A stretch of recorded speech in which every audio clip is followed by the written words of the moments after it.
రెండు చేతులతో ఒకసారి యేసుకి స్తోత్రం చేద్దాం. హల్లెలూయా హల్లెలూయా.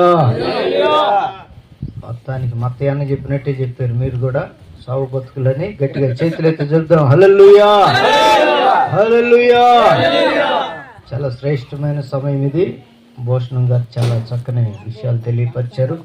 చూడండి దేవుని బిడ్డలారా, భార్యాభర్తల బంధం అనేది దేవుడు కలుగు చేసిన ఓ పవిత్రమైనటువంటి బంధం. ఇక దానికి మించి ఏమి జరిగినా కానీ అది అపవిత్రమైన దాని కిందే దేవుడు లెక్క కట్టినటువంటి పూర్వ దినాలను గనక మనం జ్ఞాపకం చేసుకుంటే ప్రతి విషయంలో కూడా పరిశుద్ధత అనేదాన్ని దేవుడు కొలమానముగా పెట్టి ప్రతి మనిషి విషయంలో ఆ జాతి కానీ వంశం కానీ కుటుంబం కానీ ప్రతి మనిషి విషయంలో పరిశుద్ధతనే కొలమానంగా దేవుడు కొలుస్తూ మనిషి జీవితం ఎట్లా ఉండాలనే దాన్ని ఎప్పుడో నిర్ణయించున్నాడు. అయితే ఈ మనిషి రాను ఈ మనిషి తన జీవితంలో రాను ఈ క్రమమైన దానిని పరిశుద్ధమైన దానిని దేవుడు నిర్ణయించి గొప్ప స్థితిని కృపను కలుగజేస్తే మనిషి యొక్క జీవితం కానీ మనిషి యొక్క పరిస్థితి రాను దేవుని మాట కంటే కూడా వారి యొక్క ఆలోచనలో వారి యొక్క తలంపుల్లో మనుషుడు వెళ్ళటం వలన పరిస్థితి ఏమైందంటే ఈ దేవుని యొక్క చిత్తము కానీ దేవుని యొక్క ఆలోచన కానీ మనిషి మీద సంపూర్ణంగా దేవుడు నెరవేర్చాలి జరిగించాలి అనుకున్నప్పుడు ఈ మనిషి ఆలోచన దేవుని యొక్క చిత్తానికి అడ్డుగా వచ్చింది. అందుకే చూడండి, పూర్వకాలంలో క్రీస్తుకు పూర్వం అనగా పాత నిబంధన కాలంలో చాలా నిక్కచ్చిగా దేవుని యొక్క తీర్పులు ఉండేవి. మనుషులకు తెలియదు కానీ దేవుడు ప్రతిదాన్ని గమనిస్తూ ఉండేవాడు. దేవునికి మహిమ కలుగునుగాక. ఇది చెప్పటానికి ప్రవక్తలను దేవుడు పంపించేవాడు. దేవుని మాటిది, దేవుని ఆలోచన ఇది, మీరు నిర్ణయించబడింది దేనికి, మీ యొక్క ప్రవర్తన ఎట్లా ఉందని చెప్పటానికి ప్రవక్తలను దేవుడు పంపించాడు. ప్రధాన యాజకులను దేవుడు నిర్ణయించాడు. వీళ్ళ యొక్క సొంత ఆలోచన కాకుండా దేవుని మాటను మాత్రమే చెప్పటానికి దేవుడు ఎన్నుకున్నాడు. స్తోత్రం కలుగునుగాక. ఈ ఆలోచన ప్రకారం నడుస్తూ ఉన్నప్పుడు ఏ అతిక్రమము జరిగినా, ఈ రోజున భూమి మీద మనిషి యొక్క జీవితానికి పరమార్థం ఎవరంటే యేసుక్రీస్తే. స్తోత్రం కలుగునుగాక. పరము నుండి ప్రతి విషయాన్ని చూస్తున్నవాడు, భూలోకానికి దిగి వచ్చిన వాడు యేసుక్రీస్తే గనుక ఈ మనిషి తన జీవితంలో ప్రతి దానిని కూడా తెలుసో తెలియకో లేకపోతే అసలు మనిషి యొక్క బ్రతుకును గూర్చిన పూర్తి అవగాహన లేకుండానే భూమి మీద మనిషి భయపడే ఒకే ఒక ఆయుధం ఏమిటంటే అదే మరణము. క్రైస్తవుడు భయపడనటువంటి కార్యం ఏమిటంటే మరణము. ఎందుకురా బాబు క్రైస్తవుడా నువ్వు మరణాన్ని గురించి భయపడవంటే, క్రైస్తవుడు పలికే మాట ఏమిటంటే నా ముందు నడిచిన వాడు. హల్లెలూయా చెప్దాం. హల్లెలూయా హల్లెలూయా. నా ముందు నడిచిన వాడు, నాకు మాదిరి అయిన వాడు మరణించి తిరిగి హల్లెలూయా. ఆయన ఆ విధంగా జరగటానికి కారణం ఏమిటంటే ఒక మాటను మీకు చూపిస్తాను బైబిల్లో నుండి. యోహాను సువార్త 1వ అధ్యాయం 4వ వాక్యం ఒకసారి చూడండి.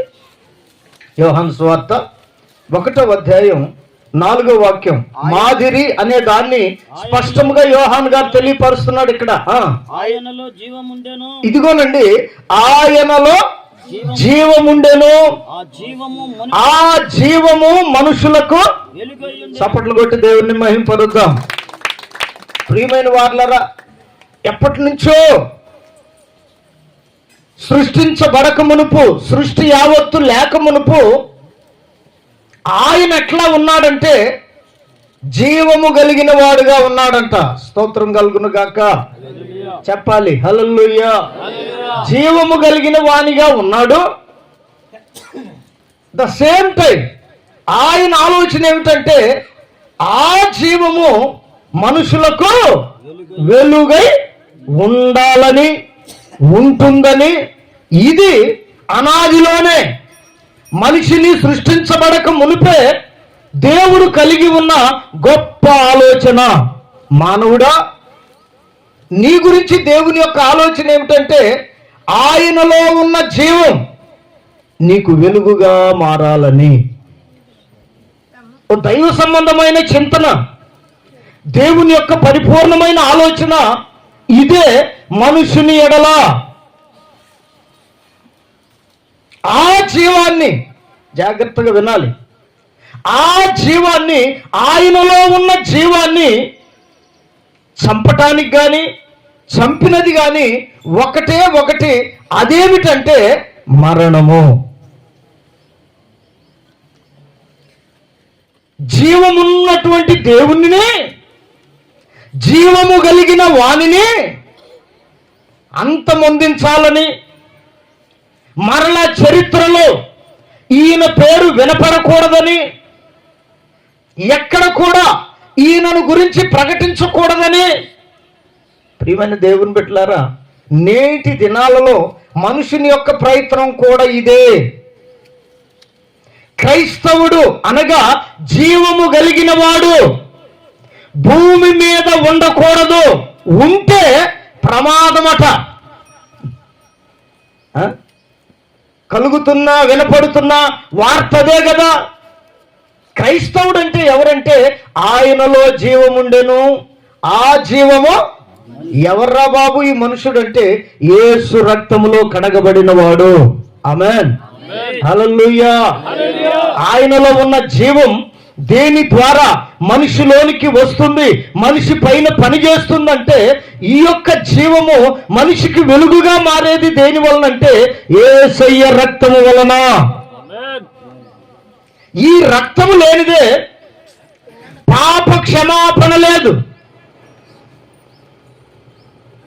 పాప క్షమాపణ లేనిదే ఆ మనిషిలో వెలుగు లేదు. ఈ పాప క్షమాపణ అనే దానిని బట్టే ప్రభువైన యేసుక్రీస్తు యొక్క జీవమును చంపవలసి వచ్చింది. అది కూడా ఆయన నిమిత్తము కాదు, లోకంలో ఉన్న వెలుగులో ఉండవలసిన ఈ మనుషుడు, ఆయనలో ఉన్న జీవము మనిషిలోనికి వెలుగై వచ్చింది. స్తోత్రం కలుగునుగాక. కావాలంటే చూడండి, ఆదాములో చేసినప్పుడు కానీ అతనిలో ఏ విధమైన స్పర్శ లేదు. దేవుడు చూశాడు. ఈ మానవ సంబంధమైన కార్యాలు కూడా ఇది ఇట్లానే ఉంటాయి. స్పర్శ లేనటువంటివిగా, స్వార్థముతో కూడినటువంటివిగా ఇదిగో ఇవి ఉన్నాయి. దేవుడే చేశాడు కానీ ఆయన పోలికలో, ఆయన రూపంలో, ఆయనలో జీవము లేకపోవటం వలన ఏది ఏమిటో కనుగొనలేకపోయాడు. నిశ్చేష్టుడై ఉన్నాడు. అప్పుడే కదా దేవుడు కనికరించి ఆ మనిషి యొక్క నాసికారంధ్రములలో జీవవాయువును ఊదగా, హల్లెలూయా, టక్కన కళ్ళు తెరిచాడంట. రేపు ప్రభువునందు నిద్రించిన వారి పరిస్థితి కూడా అది అట్లాగనే జరగబోతుంది. ఆమేన్. అట్లాగనే భూమి మీద జరగబోతుంది. ఆమేన్. భూమి క్రింద పాతి పెట్టబడిన వారి విషయంలో కూడా ఆ విధంగా జరగబోతుందని ప్రభువు చెప్పారు. ఈ మట్టి బొమ్మ ఏ విధముగా దేవుని చేత చేయబడినప్పుడు ఏ జీవము లేనటువంటిదిగా ఉన్నదో, క్రీస్తునందు ఉండి మృతి పొందిన వారు కూడా అది అట్లానే ఉంటారంట. ప్రభు తన రాకడ సమయంలో జీవాత్మలను రప్పిస్తాడంట నలుదిక్కుల నుండి. హల్లెలూయా. తూర్పు, పడమర, ఉత్తర, దక్షిణ దిక్కుల నుండి జీవాత్మను పిలువగా, ఎహెజ్కేలు గ్రంథంలో రాయబడి ఉంటుంది ఈ మాట 37వ అధ్యాయంలో. నలు దిక్కులనున్న జీవాత్మను పిలువగా, అవంట ఆ లోయలో ఒట్టి ఎముకలతో నింపబడి ఉన్న ఆ లోయలో ఈ దేనికి ఏ ఎముక సంబంధించిందో తెలియకుండా పడి ఉన్న ఆ లోయలో ఎప్పుడైతే ప్రవక్త అయిన ఎహెజ్కేలు గారిని దేవుడు ఈ విధంగా పిలువమని చెప్పాడో, పిలిచిన వెంటనే, ఆమేన్, నువ్వు పిలువని చెప్పిన వెంటనే, పిలిచిన వెంటనే నలుదిక్కుల నుండి జీవాత్మ వచ్చిందంట. వాటిలో ప్రవేశించగా ఎత్తుక్కోవలసినటువంటి పని లేకుండా దేవుడు ఎప్పుడో ఏ ఎముక దేనిదో డీకోడ్ చేసి పెట్టాడు. స్తోత్రం కలుగును గాక. ఏ మనిషి ఎముక ఎక్కడుంది, ఏమిటి అనేది, అక్కడ చాలా మంది చనిపోయి ఉన్నారు. అక్కడ ఉన్నటువంటి ఎముకలు ఎవరివో తెలియదు కానీ జీవాత్మకు తెలుసట ఏ ఎముక ఎక్కడ అతకబడాలో. స్తోత్రం కలుగును గాక. అందుకని ప్రియమైనటువంటి వార్లరా, జీవాత్మకు ఉన్నటువంటి ఓ గొప్ప శక్తి నలు దిక్కుల నుండి జీవాత్మను పిలువగా ఏం జరిగిందయ్యా? చదివే ఇప్పుడు ఆపేసి. ఎహెజ్కేలు గ్రంథం 37వ అధ్యాయం ఉంటుంది. వాటిలో జీవాత్మ ఎంత మాత్రము లేకపోయాను. అప్పుడు ఆయన నరపుత్రుడా, జీవాత్మ వచ్చినట్లు ప్రవచించి ఇట్లనము, ప్రభువగు యెహోవా సెలవిచ్చినది ఏమనగా, జీవాత్మ నలుదిక్కుల నుండి వచ్చి హతులైన వీరు బ్రతుకున్నట్లు. ఎవరంట వీళ్ళు? హతులైన వీరు బ్రతుకున్నట్లు. చూడండి, దేవుడు ఎక్కడి నుంచి ఎక్కడికి పెట్టాడు. దేవునికి మహిమ కలుగును గాక. నేటి దినాలలో క్రైస్తవుడనేవాడు ఎందుకు భయపడడు అంటే, ప్రభు రాకడ సమయమందు ఖచ్చితముగా హతులైన వీరు బ్రతుకున్నట్లు. దేవునికి మహిమ కలుగును గాక. ఎప్పుడు మనం బ్రతికి ఉండాలనే దేవుడు జీవాత్మను నీలో ఊదితే, మనుషుడు తాను చేస్తున్నటువంటి దుర్మార్గపు ఆలోచన వలన, వ్యభిచారపు క్రియల వలన, పాప సంబంధమైన కార్యాల వలన ఈ జీవాత్మ ఏం చేస్తుందంటే నీలోనే ఉండి ఏడుస్తూ ఉంటుందట. అయితే ఎప్పుడు దీనికి మరలా జీవం వస్తుందంటే యేసయ్య రక్తం ఆ మనిషి మీద పడినప్పుడు. స్తోత్రం కలుగును గాక. ఎబ్రీ పత్రికలోనే ఎక్కడో రాసి ఉంటది కదా, యేసు రక్తము ప్రతి పాపము నుండి మనలను ఎట్లా చేస్తుందంట? పవిత్రులనుగా. చప్పట్లు కొట్టండి గట్టిగా, పవిత్రులనుగా. అందుకే చూడండి, కావాలంటే మీకు చిన్న ఎగ్జాంపుల్ చెప్తాను. ప్రమిద వెలుగుతూ ఉందనుకోండి, వెలుగుతూ ఉన్నప్పుడు దానిలో ఉన్న నూనె అయిపోయేటప్పుడు దీపం ప్రకాశిస్తుందా? దాని వెలుగు తగ్గిపోద్దా? పాపం కూడా అది అటువంటిది. వెలగవలసిన నిన్ను, వెలుగుగా బ్రతకవలసిన నిన్ను ఏం చేస్తుందంటే, నీలో ఉన్న బలహీనతను బట్టి, నీలో ఉన్న కోరికలను బట్టి, నీలో కలుగుతున్న మానసిక రుగ్మతలను బట్టి ఆ యొక్క కార్యం ఏం చేస్తుందంటే, వెలగవలసిన నిన్ను పాపం ఏం చేస్తుందంటే ఆరిపోయేటట్లుగా మారుస్తుంది. అప్పుడు ఏం పడాలంటే, దానిలోనికి ఏదైతే తగ్గిపోవటం వలన ఈ పాపం కనపడి ఆ దీపం ఆరిపోవటానికి కారణమైందో ఆ సమయంలో నూనె మరలా పోస్తే. స్తోత్రం కలుగును గాక. చెప్పాలి గట్టిగా హల్లెలూయా. నూనె మరలా పోస్తే ఏమవుతుంది? ఆరిపోద్దా, వెలుగుతుందా? ప్రభు యొక్క ప్రక్రియ కూడా అదే. దైనందిన మన బ్రతుకులకు, జీవితాలకు వెలుగుగా ఊదిన జీవాత్మ నీవు చేయుచున్న క్రియల వలన, పడుతున్న పాటల వలన, శరీర సంబంధమైన ఆలోచన వలన నీ ఆత్మ ఆరిపోవటానికి సిద్ధముగా ఉన్నప్పుడే ప్రభు ఏం చేస్తాడంటే మరలా ఆయన కనికరాన్ని పంపుతాడంట. స్తోత్రం కలుగును గాక. చెప్పండి గట్టిగా హల్లెలూయా. ప్రియమైన దేవుని సంగమా, మనుషుడు ఆరోగ్యముగా ఉన్నంత కాలం, ధనముతో ఉన్నంత కాలం, ఒక ఘనత కలిగి బ్రతుకుతున్నంత కాలం ఆ మనుషుడు దేవుని మాట వినడు. ఎప్పుడు వస్తాడు దేవుని దగ్గర కంటే అది ఆరిపోయే స్థితికి రావాలి. ఎంతమందిని చూడట్లేదు మనం. ఎన్నిసార్లు చెప్పినా కొంతమంది వింటారా? దేవుని యొద్దకు రండి, మీ పాపాలు క్షమించబడతాయి అంటే ఎవరైనా ఆలకిస్తారా? పొరపాటును కూడా అబ్బా మాకు వద్దులే, మాకు చాలా మంది ఉన్నారు కానీ అనేటటువంటి ఆలోచనలోనే మనిషి మసకబారిపోతుంది జీవితం. ఆత్మ సంబంధమైన విషయం ఏమిటో తెలియక ఆ మనిషిలో జీవాన్ని ఊదిన వారు ఎవరో అర్థం కాక, అసలు జీవాత్మ అంటే ఏమిటో తెలియక, మొన్నేదో వార్తలు చదువుతుంటే చూస్తుంటే ఒక ఆయన, అతను మెజిషియన్ అంటారు, మ్యాజిక్ చేస్తారు చూడండి. ఆ మనిషి ఎదురుగా ఉన్నటువంటి యాంకర్ దగ్గర ఒక్కసారి పిలిపించవా ఆత్మనంద ఆవిడ. ఈ మెజిషియన్ ఏం చేశాడంటే ఏదో మొత్తానికి తెల్లని రూపమైతే ఒకటి వచ్చింది ఆడికి, ఏం బారిపోయింది. వాడికేం అలవాటు, అవునా కాదా? ఈ ఏమంటారు వాటిని, సమాధుల దొడ్లో రోజు వెళ్ళేవాడికి అలవాటు అయింది, ఒకరోజు పోయేవాడికి భయం కలిగిద్ది. ఈ యాంకర్ పరిగెత్తింది, మరి ఎందుకు పిలవమన్నావు అన్నాడు. చూడండి దేవుని బిడ్డలారా, ఈ యొక్క ఆ తెల్లని రూపాన్ని ఆమె చూడలేక పరిగెత్తిందే. ప్రభు యొక్క రూపం ఎటువంటిదంటే మహిమ కలిగినది. హల్లెలూయా, హల్లెలూయా. మాయకి మహిమకు చాలా తేడా ఉంది. ఆయనేమో మహిమలో వసించువాడు, ఈ దుష్టాత్మలో దురాత్మలేమో చీకట్లో మాయలో మంత్రంలో తంత్రంలో దాగి ఉండేటటువంటివి. వాడు పిలిచాడు, ఈమెకు భయం వేసింది.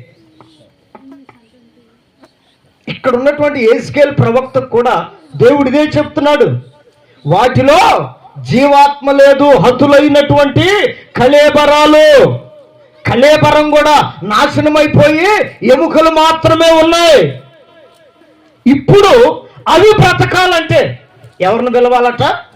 జీవాత్మను పిలువు, నలుదిక్కులనున్న జీవాత్మ రమ్మని చెప్పు అనగానే అక్కడ జరిగిన ఓ అద్భుతమైన విషయం ఏమిటంటే గడగడ గడగడ గడగడమని ఒక ధ్వని కలిగిందంట అక్కడ. అందుకే మనుషుని యొక్క జీవితం కూడా ఎంత చెప్పినా ఎన్నిసార్లు చెప్పినా మసకబారిపోవటానికి ఇష్టపడుతున్నాడు కానీ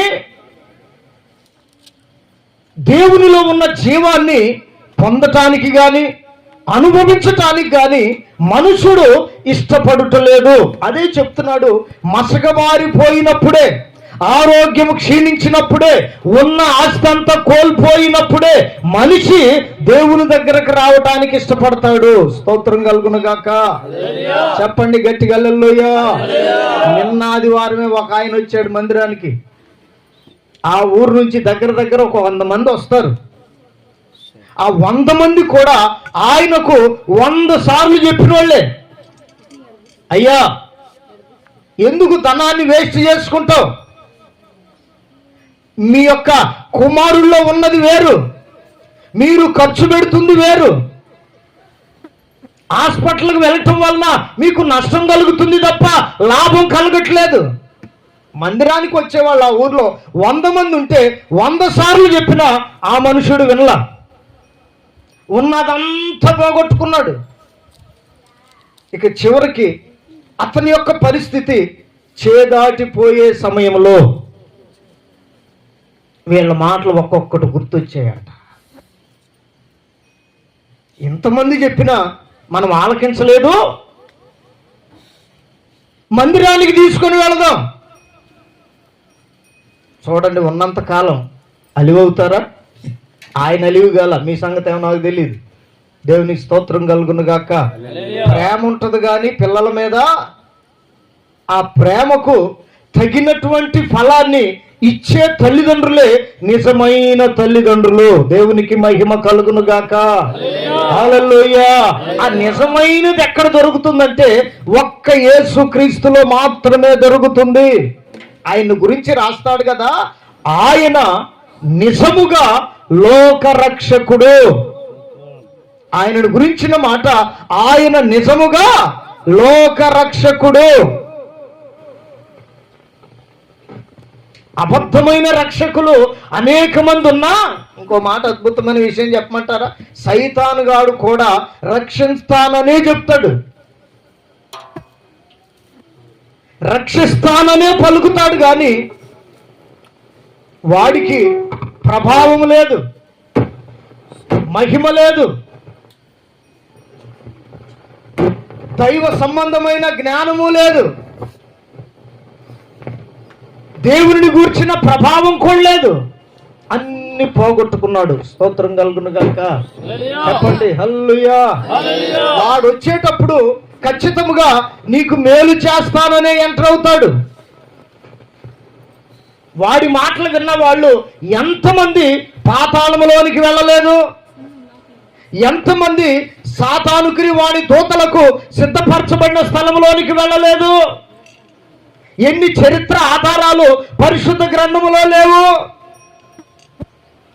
వీటన్నిటిని చదువుతున్నప్పుడు వాడు నీ దగ్గరకు వచ్చేటప్పుడు కూడా ఇదే ప్లాన్తో వస్తాడంట. ఎందుకంటే మేలు చేసేవాడు దేవుడు. స్తోత్రం కలుగును గాక. మేలు చేస్తానని చెప్పేవాడు అపవాది. దాన్ని ఇంకా పోల్చాలంటే మనుషుల మాటతో వాగ్దానం చేస్తారు, కానీ దాన్ని నెరవేర్చే సమయం వచ్చేటప్పటికి చేయలేరు. ఇది మనుషునికి దేవునికి ఉన్న తేడా. ఇది సాతానుకి దేవునికి ఉన్నటువంటి తేడా. అందుకని ఆయనలో ఉన్న జీవం మనకేమవుతుందంటే వెలుగవుతుంది. స్తోత్రం కలుగును గాక. చీకట్లో, అపవిత్రతలో, దుర్మార్గతలో కొట్టుమిట్టాడుతున్నటువంటి మనకు వెలుగు దొరికే స్థలం, వెలుగైన స్థలం ఒకటే, అదే జీవము కలిగిన యేసయ్య సన్నిధి. ఆ సన్నిధిలోనికి వచ్చిన ఏ వ్యక్తి అయినను కానీ నిశ్చయముగా, ఖచ్చితముగా పాప బంధముల నుండి విడిపించబడి ఆశ్చర్యకరమైన జీవము కలిగిన ఆయన వెలుగులో నడవటానికి అటువంటి వారికి మాత్రమే అధికారాన్ని దేవుడిచ్చాడు, ఇస్తున్నాడు, రాబోయే దినాల్లో కూడా ఇస్తాడు. ఆయన జీవం ఒక తరానికి కాదు, ఏదో ఆదాము ఒక్కడికే కాదు. ఆదాము మొదలుకొని ఇప్పుడు బ్రతుకుతున్న మన తరం వరకు కూడా, మన పిల్లల తరం వరకు కూడా, ఇక రాబోతున్న తరాలకు కూడా ఆయన జీవమైన దేవుడు. ఆమేన్. చెప్పండి ఆమేన్.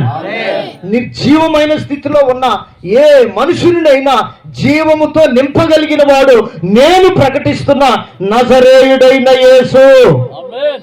ఇంకా మీకు ఒక ఎగ్జాంపుల్ చెప్తాను, బైబిల్లోనే ఉంది.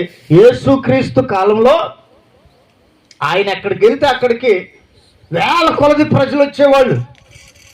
ఆయన ఒకసారి ఒక ఇంట్లో ఉన్నప్పుడు లోపలికి తీసుకొని వెళ్ళటానికి స్థలము లేక ఒక అతన్ని మంచం మీద మోసుకొచ్చారంట. మీ అందరికి తెలుసు ఆ విషయం.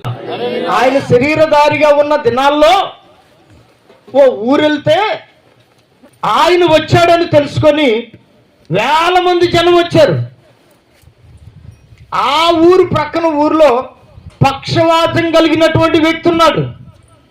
ఆయనకి ఎవరో చెప్పారు, యేసుక్రీస్తు మన పక్కనే ఉన్న ఊరు వచ్చాడు. ఆయన ఎద్దుకు తీసుకుని వెళితే సచ్చుబడిపోయిన ఈ నరాలకు, చలనము లేని ఈ శరీరానికి, అంతే కదా, పక్షవాతం వస్తే ఎట్లా పడేస్తే, ఇప్పుడు చెయ్యికి వచ్చింది అనుకోండి, ఇది పైకి లేచిద్దా? మందైతే లేస్తుంది. ఆమేన్. ఏముంది దీంట్లో? మరి అది చచ్చుబడినప్పుడు ఏముండదు? జీవం ఉండదు అని చెప్పి వాళ్ళు గ్రహించిన వాళ్ళై యేసు ప్రభు మన పక్క ఊరికి వచ్చాడని తెలుసుకొని అతన్ని మంచం మీద నలుగురు మోసుకొని వచ్చారంట. అక్కడికి వచ్చేటప్పటికి హౌస్ఫుల్, అప్పుడే వచ్చి ఉంటుంది ఆ పేరు హౌస్ఫుల్ అని. దేవునికి స్తోత్రం కలుగును గాక. అంత జనులందరూ ఆ ఇంట్లో ఉన్నారు, బయట ఉన్నారు, ఆ ప్రాంతం అంతా ఉన్నారు. ఏ విధము చేతనైనా ఈ చచ్చుబడిన మనిషిని ఆయన దగ్గరకు తీసుకొని వెళ్తే ఈ మనిషికి జీవం వస్తుంది అనేది వారి విశ్వాసం. వెంటనే ఏం చేశారు తెలుసా? ఈ రోజుల్లో స్లాబులు ఉండేవి కాదు, అవన్నీ పెంకులతో కప్పారంట. ఈ మనిషి మంచాన్ని పైకి తీసుకెళ్లేటప్పటికి ఆ పెంకులన్నీ తీశారంట. స్తోత్రం కలుగును గాక. తాళ్ళు కట్టి ఆ మంచానికి ఆ పెంకులు తీసేసిన సందులో నుంచి ఆ మంచాన్ని తాళ్లతో ఆయన దగ్గరకు దించారంట. చప్పట్లు కొడదాం గట్టిగా. ఆయన ఎద్దకు దించినప్పుడు వారి విశ్వాసానికి తగినట్లుగా యేసయ్యలో ఏముంది? నోరు తెరవట్లే, మీకు లేదు అది. ఏముంది యేసయ్యలో? గట్టిగా చెప్పండి, ఏముంది? గట్టిగా చెప్పాలి, జీవం ఉండేవాళ్ళు. గట్టిగా చెప్పండి, ఏముంది ఆయనలో? జీవం ఉంది అనే సంగతి వాళ్ళు తెలుసుకొని ఈ యొక్క మనిషిలో ఏమి లేదు, తీసుకెళ్ళిన ఆయనలో జీవం లేదు, చచ్చుబడిపోయి ఉన్నాడు. మనం చేసే పనులే మన శరీరం మీద ప్రభావం చూపుతాయి. మరి ఆయన ఏం చేశాడో తెలియదు కానీ మొత్తానికి చచ్చుబడిపోయాడు పక్షవాయు రోగంతో. ఆయనను ఆ చచ్చుబడిపోయిన వాణిని మంచం మీద నుండి ఆ ఇంట్లోకి దించేటప్పటికి అందరూ ఆశ్చర్యంగా చూస్తున్నారు. వీళ్ళేమైనా పిచ్చోళ్ళ? పక్షవాయువు వస్తే ఎక్కడికి తీసుకెళ్ళాలి? డాక్టర్ దగ్గర తీసుకెళ్ళాలి. అక్కడ కూడా తగ్గకపోతే నంద్యాల దగ్గర ఏదో ఊరుందంట, కాదు కదా, గుండో ఏదో వస్తుంది, ఆ ఊరి పేరు ఏదో గుండు ఉందిలే, ఆ ఊరి పేరు గుండు. దేవుని స్తోత్రం కలుగును గాక. ఆ ఊరు తీసుకెళ్ళాలి కానీ ఇప్పుడు నంద్యాలే, అప్పుడు లేదులే, మీకు అర్థం అవ్వాలని చెప్తున్నా. అప్పుడు నంద్యాల ఏడం యేసు ప్రభు కాలంలో. దేవునికి మహిమ కలుగును గాక. గుండు బాబులో ఏదో అంటారండి, అదేనా? రైట్. దేవుని స్తోత్రం కలుగును గాక. ఏమన్నా కాస్త అలివిగాని రోగం అయితే టక్కన నంద్యాల తీసుకెళ్తున్నారు, లేకపోతే విజయవాడ తీసుకెళ్తున్నారు. ఇంకా కాస్త గట్టి రోగం అయితే బెంగళూరు, చెన్నై, ఇక ఎక్కడికైనా తీసుకెళ్తారు. మనుషుడు ఇష్టం. ఆ రోజుల్లో కూడా ఇదే ఆలోచన మనిషిది. పాప క్షమాపణ కలగటానికి మనిషి ఇష్టపడట్లా.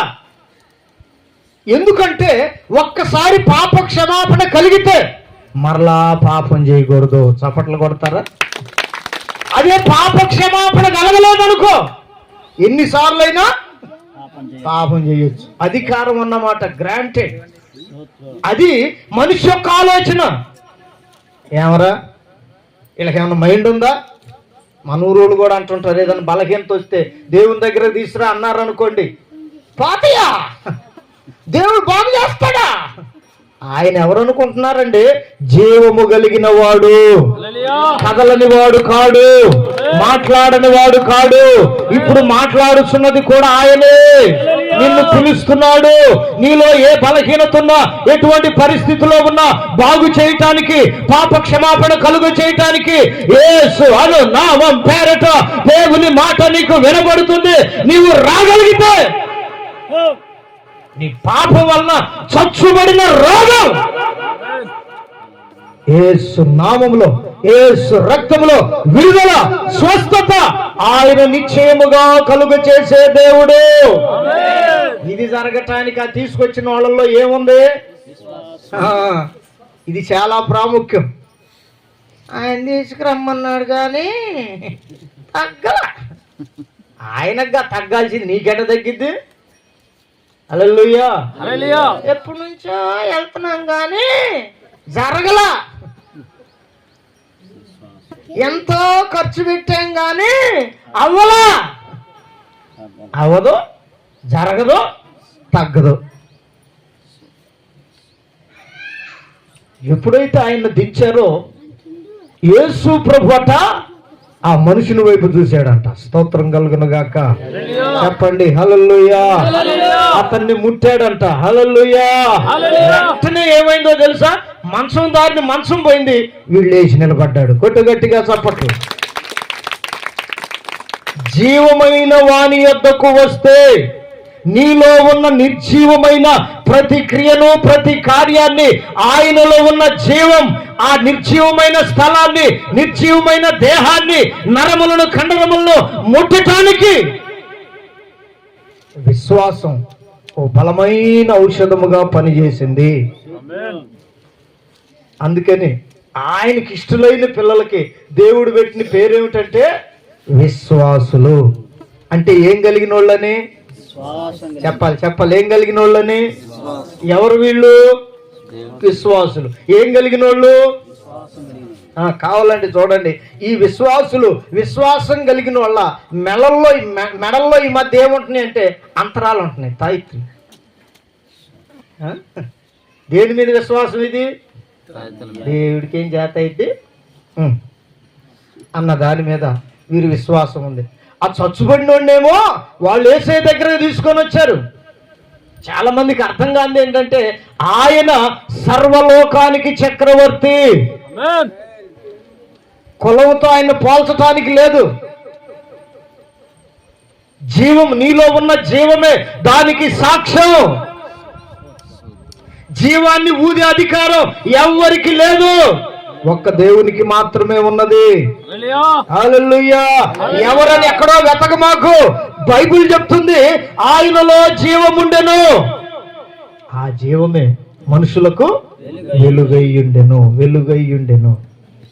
ఎప్పుడైతే యేసయ్య దగ్గరకు వచ్చాడో, ఆయన తాకాడో, వెంటనే నరాలు, కండరాలు నిర్జీవమైనవి, సచ్చుబడిపోయినవి టక్కన తన్నుకున్నాయంట. స్తోత్రం కలుగునుగాక. స్పష్టమైన మాట.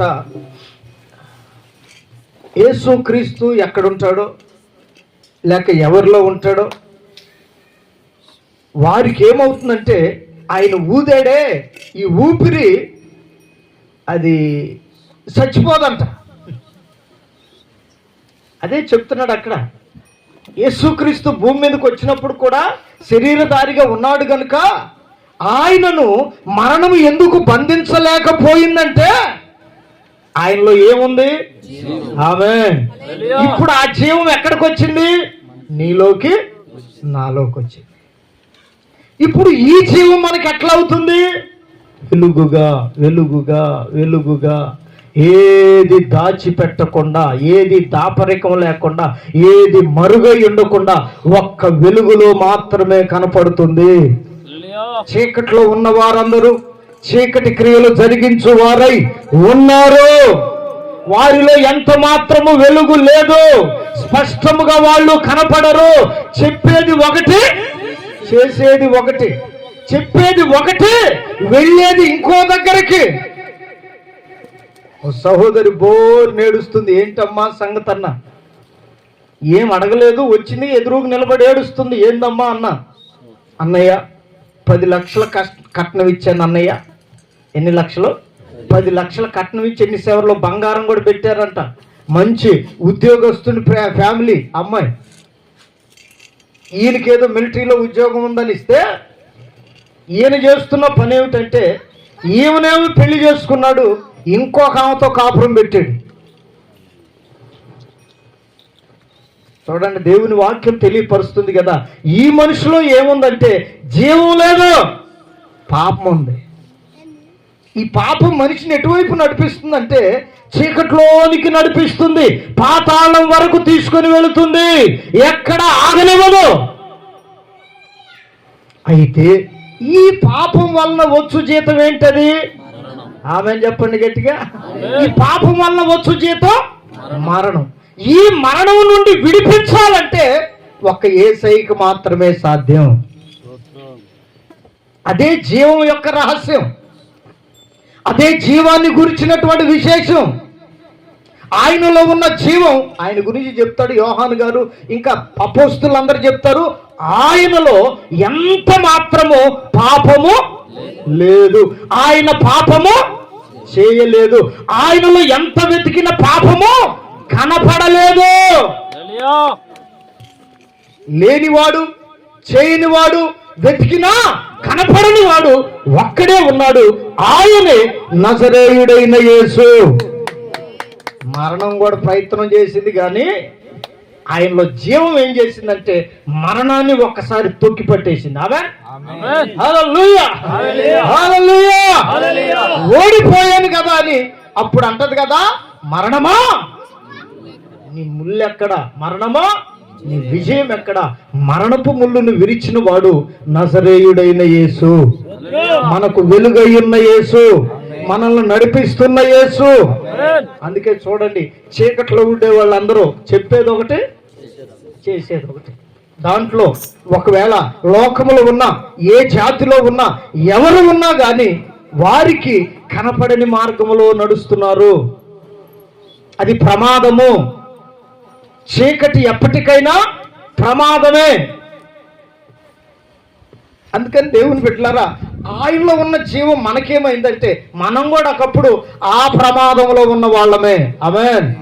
పాపపు కోరల్లో చిక్కిన వాళ్ళమే, అపవిత్రులుగా బ్రతికిన వాళ్ళమే, అక్షయమైనది ఏమిటో తెలియకుండా జీవించిన వాళ్ళమే, క్షయమైపోయే పాపం కొరకు పరుగులెత్తిన వారమే.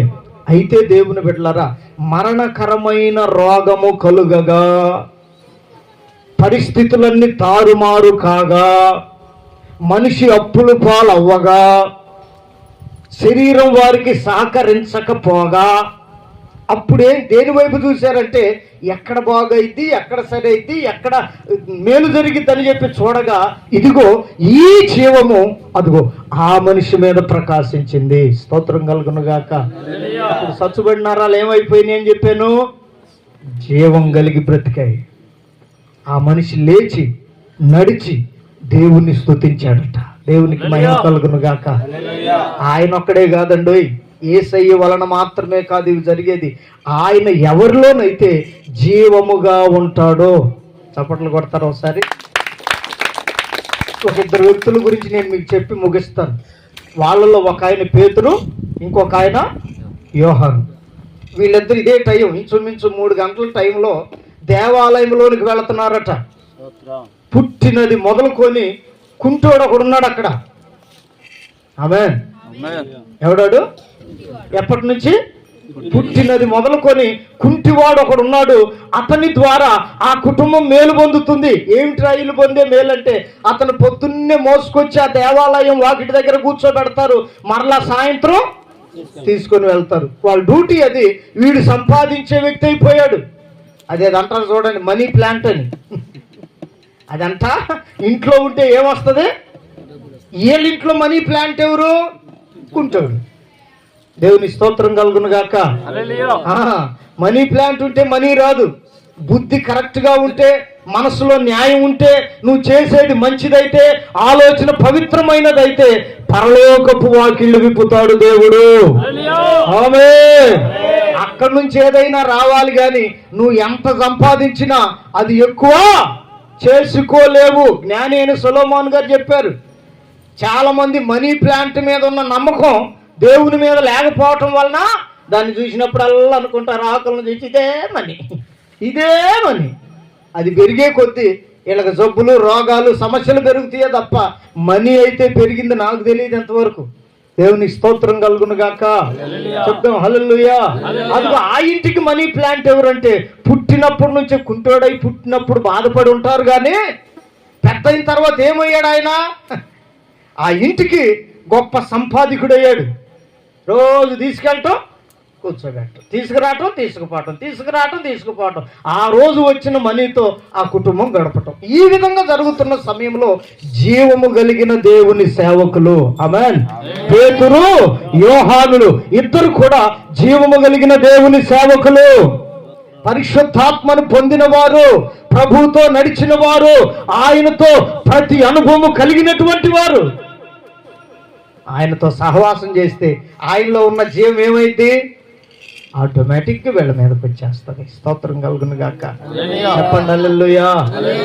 భోషణంగా తాగుబోతాడు అనుకోండి, మీరు అట్లా ఆలోచించొద్దు. అనుకోండి, నేను ఈయనతో సహవాసం చేశాను అనుకోండి, నాకేమొస్తాయి? అది పిచ్చాడా? పెద్దోడైనా కానీ అంటాడు, నువ్వు పిచ్చాడా, అసలు ఎక్కడ ఉంటుంది అనుకున్నావు? పుల్లగా, తీయగా, ఒకరొకరుగా తాగితే కాసేపటికి తల తిరగటమే అనుభవం. దేవునికి మహిమ కలుగును గాక అని అంటాడు. ఇప్పుడు ఈయనెవరు? నేను చెప్పిన అనుభవం చెప్పండి. ఈయనెవరు ఇప్పుడు? తాగుబోతు ఆయన. నేను సహవాసం చేస్తే ఏమవుతాను? అవన్నీ నాకు వస్తాయి.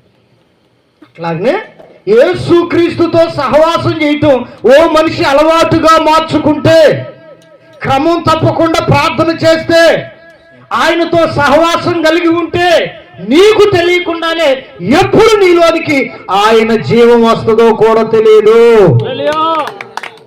నా జీవితంలో జరిగిన అద్భుతమైన విషయమే చెప్తాను. ఏంటంటే, నేను త్రిపురాంతకం వచ్చిన కొత్త వరకు నాకు ప్రార్థన చేస్తే ఈ దయ్యాలు వదిలిపోయే అభిషేకం కానీ, రోగుల మీద స్వస్థత కలిగే అభిషేకం కానీ లేదు. నాకు తెలియకుండానే ఒకరోజు మందిరానికి వచ్చే వాళ్ళు నిద్ర చేపెట్టడం ప్రారంభించా. తెలియకుండా పడిపోతున్నారు. అరే, ఇంతకుముందు నేను ఎప్పుడు ఇటువంటి అనుభవం తెలియదే నాకు. ఏమిటి అంటే, నేను సహవాసం చేస్తుంది ఎవరితో? పిలిచింది ఎవరు? నడిపిస్తుంది ఎవరు? పోషిస్తుంది ఎవరు? ఆయనే కనుక ఆయనతో సహవాసం చేస్తే ఆటోమేటిక్ గా ఆయనలో ఉన్న జీవం మనిషిలోనికి ప్రవేశిస్తుంది. హల్లెలూయా. దర్శిస్తాడు, తాకుతాడు, ముడతాడు, స్వస్థపరుస్తాడు.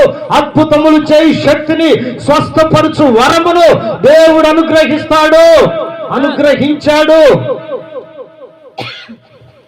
పేతురు యోహాను వెళ్తుంటే వీడు అట్లాగనే చూస్తున్నాడంట. ఎందుకంటే ఆ దినాల్లో యూదులకు మించిన డ్రెస్సు ఇంకెవరి వల్ల కాదు వేయటం. వాళ్ళు వేసిందే శ్రేష్టమైన బట్టలు వేసేవాళ్ళు అప్పుడు.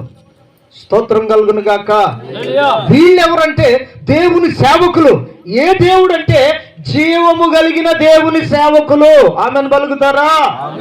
ఇప్పుడు కూర్చున్న మనం అందరం ఎవరమే? జీవము గల. వీళ్ళు వెళ్తుంటే కింద నుంచి పైకి టిప్ టాప్ గా ఉన్నారు. వీళ్ళ దగ్గర వెండి గాని బంగారం గాని దొరుకుతుందని ఆశపడ్డాడంట. వాడి బుద్ధి ఏం బుద్ధి? మనీ ప్లాంట్ బుద్ధి. ఎవరిని చూసినా ఏదో రావాలి, కావాలి, సంపాదించాలి, మాయ మాటలు చెప్పైనా, మోసం చేసైనా అనే మైండ్ అతంది. వీళ్ళల్లో ఉన్నది ఏమిటంటే జీవము కలిగిన దేవుని ఆత్మ. అతన్ని చూస్తూ ఉండగానే ఏదో ఆశిస్తున్నాడని చెప్పి ఆత్మదేవుడు వీళ్ళతో చెప్పాడు. వెంటనే వాళ్ళేమన్నారు తెలుసా? నీవు కోరుకుంటున్నట్టుగా మిస్టర్ మనీ ప్లాంట్, నీవు కోరుకున్నట్లుగా వెండి బంగారములు. ఆమేన్. ఏమి లేవంట సేవకుల దగ్గర? చెప్పాలి ఏమి లేవంట? చెప్పండి ఏమి లేవంట? ఒకసారి టీవీలో చూస్తారా? వాక్యం చెప్పేవాళ్ళు ఉన్నారు చూడండి టీవీలో. నేను ఒక రోజు అడిగా ఒక అయ్యగారిని, మీరేమనుకో తిట్టుకోమాకండి, నన్ను అడిగిందే చెప్తున్నా. అయ్యగారు 4 ఏళ్లకు 4 ఉంగరాలు పెట్టాడు. మామూలుగా ఏ చేతికి పెట్టుకుంటారో నాకు పూర్తిగా తెలియదు. ఏంటయ్యా సంగతి అన్న? ఆయన అన్న మాట ఏంటో తెలుసా? అన్న, స్పీచ్ ఇచ్చేటప్పుడు ఆ లైట్ వెలుతురికి ఈయన మెరవాలంట, ఈయనతో పాటు భూత వైద్యులు శాతపడి చేసేవాళ్ళు పెడతారు ఉంగరాలు. అవునా కాదా? వాళ్ళకి రకరకాలు ఉంటాయి కాబట్టి ఒక్కొక్క రకం ఒకటి కోరుకుంటుంది కాబట్టి ఆ రకరకాల వాటిని వాళ్ళు స్వాధీనం చేసుకోవటానికి ఉంగరాల ద్వారా, బొంగరాల ద్వారా, నడికట్ల ద్వారా, ఏమంటే తాయిత్తుల ద్వారా వాళ్ళు స్వాధీనపరచుకోవటానికి కాళ్ళు పెడతారు. దేవుడు మనలో ఏముంచాడంటే జీవమునుంచాడు. స్తోత్రం కలుగును గాక. ఆ జీవము ద్వారా నువ్వు వెలుగుగా మారాలే తప్ప చీకట్లో తౌడుకునే పరిస్థితిలో ఉండకూడదు. లేవలేడు, నడవలేడు, ఏమి సంపాదించలేడు, వీడు చీకట్లో ఉన్నట్టే. అప్పుడు అన్నారు కదా, వెండి బంగారములు మా యొద్ద మాకు కలిగినది నీకిచ్చుచున్నాము. ఏమిటి వీళ్ళకి కలిగింది? నజరేయుడైన యేసు నామం. కొట్టు గట్టిగా చప్పట్లు. శక్తి కలిగిన నామాన్ని ఎరిగిన వారు దాన్ని ఎప్పుడు దాచిపెట్టరు. అందుకే యేసయ్య అంటాడు, నేను మీకు ఉచితంగానే ఇచ్చాను, మీరు కూడా ఉచితంగానే ఇవ్వాలి. ఇప్పుడు వీళ్ళు ఆయన దగ్గర ఏమైనా తీసుకున్నారా? కుంటోడి దగ్గర మాకు కలిగిందే నీకు ఇస్తున్నాం. ఎప్పుడైనా ఇవ్వటం నేర్చుకోండి యేసునామములో. ఎందుకంటే ఆయన మనకు ఉచితంగా ఇచ్చాడు, మనం కూడా ఉచితంగానే ఇవ్వాలి. దేనిని ఆశించి పొరపాట్లు కూడా సేవ చెయ్యకూడదు. మాకు కలిగింది నీకు ఇస్తున్నాం అన్నారు అని ఈ మాటే పలికారు. నజరేయుడైన యేసు నామంలో లే నడుమని చెప్పి కుడి చేతిని పట్టుకొని పైకి లేపగా అతని నరాలన్నీ సచ్చుబడిపోయినవన్నీ, పుట్టినప్పటి నుంచి కదలక లేనివి, రక్త ప్రసరణ లేనివి కండరాలు, ఎముకలు, మూలుగలు ఒక్కసారి ఏ నామంలో సెట్ అయిపోయాయి. హల్లెలూయా, హల్లెలూయా. ఆయనలో ఏముంది? ఆ జీవం మనుషులకి ఏమైంది? ఇప్పుడు ఆ కుంటోడికి ఏమైంది? హల్లెలూయా. అప్పటిదాకా చర్చి బయట ఉండేవాడు ఈ మనుషుడు. ఊర్లో ఎన్నిటికే కావాలి, ముచ్చట్లైనా డబ్బైనా ఏదైనా ఈడికే కావాలి. ఇప్పుడు ఏమైందంటే జీవము కలిగిన నామం అతని లోనికి వచ్చిన తరువాత ఇప్పుడు మందిరంలోకి వెళ్ళాడంట. చప్పట్లు కొట్టండి గట్టిగా. కుంటోడు నడిస్తేనే మందిరానికి వస్తాడు, గుడ్డోడు చూస్తేనే మందిరంకి వస్తాడు, జబ్బు కలిగిన వాడు బాగుపడితేనే మందిరంలో అడుగు పెడతాడు. ఇదన్నిటికీ కారణం ఏమిటంటే పాపము. ఆ పాపం పోతేనే మందిరంలోనికి అడుగు పెడతాడు. స్తోత్రం కలుగును గాక. మనుషుడా, ఎంత గొప్పవాడివైనా మనుషుడా, నిన్ను పాపం పరిపాలిస్తున్నంత కాలం, పాపము ఏలుతున్నంత కాలం, నీవు కుంటివాడుగాను, గుడ్డివాడుగాను, పక్షవాయం కలిగిన వాడుగాను, పాపము చేత నీవు జీవిస్తున్నంత కాలం ఏదో ఒక రూపంలో నువ్వు పాడవుతూనే వస్తావు. మాకు కలిగిన దాన్ని ఈ మధ్యాహ్నం వేళ ప్రకటిస్తూ ఉన్నాం. యేసయ్య నామం నీ ఇంటిలోనికి, నీ గుండెలోనికి నువ్వు చేర్చుకోగలిగితే నీలో ఉన్న సమస్త రోగాలు యేసు నామములో విడుదలైపోతాయి. విశ్వసించిన వాడు కలవరపడడు, అద్భుతమైన కార్యాలు చూస్తాడు. అక్కడ అదే చూశాడు. మాకు కలిగింది మీకు ఇస్తున్నాం, లేచినాడు అన్న వెంటనే పాదాలట, చీల మండలట ఒక్కసారి బలం పొందుకొని సెట్ అయిపోయిన తర్వాత వాడు ఎగురుతూ, గంతులు వేస్తూ, పరుగెత్తుతూ దేవుని మందిరంలోనికి వెళ్ళాడంట. ప్రభు నామానికి మహిమ కలుగును గాక. ఒకసారి ఆలోచించండి, మన యొక్క జీవితంలో కూడా ఎన్ని రోజులు, ఎన్ని ఆదివారాలు, ఎన్ని దినాలు మనం కుంటోళ్ళగానే ఉంటూ మందిరం బయట నుంచే బయట వెళ్ళిపోతున్నారు. చాలా మందికి దేవుని మందిరం మీద నమ్మకం కానీ లోపలికి రావటానికి ఇష్టం ఉండదు. వాళ్ళు ఏం చేస్తారు తెలుసా? మందిరం ఎదురుగా వచ్చి సంవత్సరం అనుకుంటే ఏమంటారు నాకు తెలియదు కానీ మొత్తానికి దండం పెడతారు, వేసుకుంటారు, పోతుంటారు. వారిలో జీవం ఉండొచ్చా? అందుకే ఆ జీవం నీలోకి వస్తే నువ్వు వెలుగులోనే నడుస్తావు. స్తోత్రం గాక. చెప్పండి హల్లెలూయా. జీవం మనుషులకు వెలుగైనది. దేవుని చిత్తమైతే మంచి వాతావరణం, అందరి జనాలు సమకూర్చబడితే సాయంత్రం ఈ వెలుగును గూర్చిన కొన్ని సంగతులు నిశ్చయముగా మీతో చెప్తాను. స్తోత్రం కలుగును గాక. చెప్పండి గట్టిగా హల్లెలూయా. ఇప్పుడు మనం నేర్చుకున్నది ఏంటంటే జీవం మరణము నుండి బ్రతికించింది, రోగము నుండి బ్రతికించింది, కుంటితనము నుండి బ్రతికించింది. ఎవరు ఆ జీవం అంటే ప్రభు అయిన యేసుక్రీస్తు. చీకటిలో ఉన్న వారికి కూడా జీవం ఎప్పుడైతే వెళుతుందో వాళ్ళకి ఏం కలిగిద్ది? వెలుగు కలుగుతుంది, వెలుగు కలుగుతుంది. ఈ వెలుగును చేసినప్పుడు దేవుడు ఆ వెలుగు మంచిదైనట్లుగా దేవుడు చూచెను అని. ఆ మంచి రూపంలోనే యేసుక్రీస్తును లోకానికి పంపెను. ఆయన లోకమునకు వెలుగై ఉండెను, ఆయనలో జీవము ఉండెను, ఆ జీవం మనుషులకు వెలుగై ఉండెను. అన్నీ ఉన్నాయి, అనుభవించటం మనుషులకు చేత కావట్లేదు. ఆయన సర్వకృపానిధి, సమస్తము చేయగలిగిన సమర్థుడు, సర్వ సృష్టికి ఆధారభూతుడు, అన్నిట్లో ఉన్నవాడు, నోటి మాటతో చేసినవాడు, అన్ని ఇంట జయము పొందినటువంటి వాడు.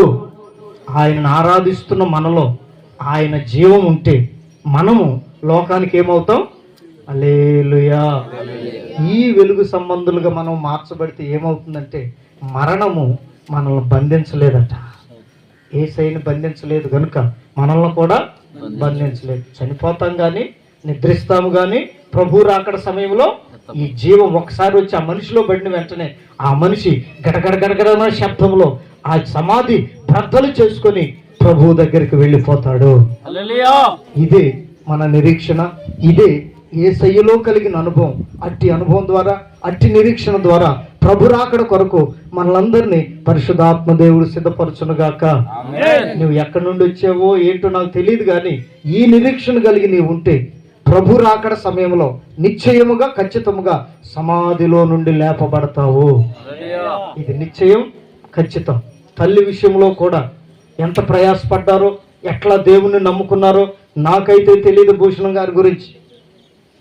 కానీ ఒకటి మాత్రం చెప్పగలను, ప్రభు ఎదుట నమ్మకంగా ఉండి మంచి పరిచర్య చేసి అప్పగించిన దాంట్లో నమ్మకంగా ఉండి ఆ జీవము ద్వారా వెలుగు లోకానికి వెలుగుగా ప్రకాశిస్తే నిశ్చయముగా, ఖచ్చితముగా సమాధి బ్రద్దలు చేయబడుతుంది. ఎందుకంటే ఆయనలో ఉన్నటువంటి ఆ జీవం ఈ మనిషిలోకి వచ్చి పడిపోతుంది. ఇక మట్టి కూడా దాన్ని బంధించలేదు, సమాధి కూడా దాన్ని బంధించలేదు. ఇదే మన నిరీక్షణై ఉండునుగాక.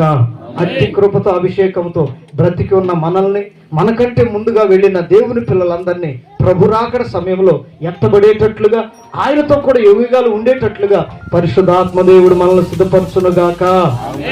ఆమేన్.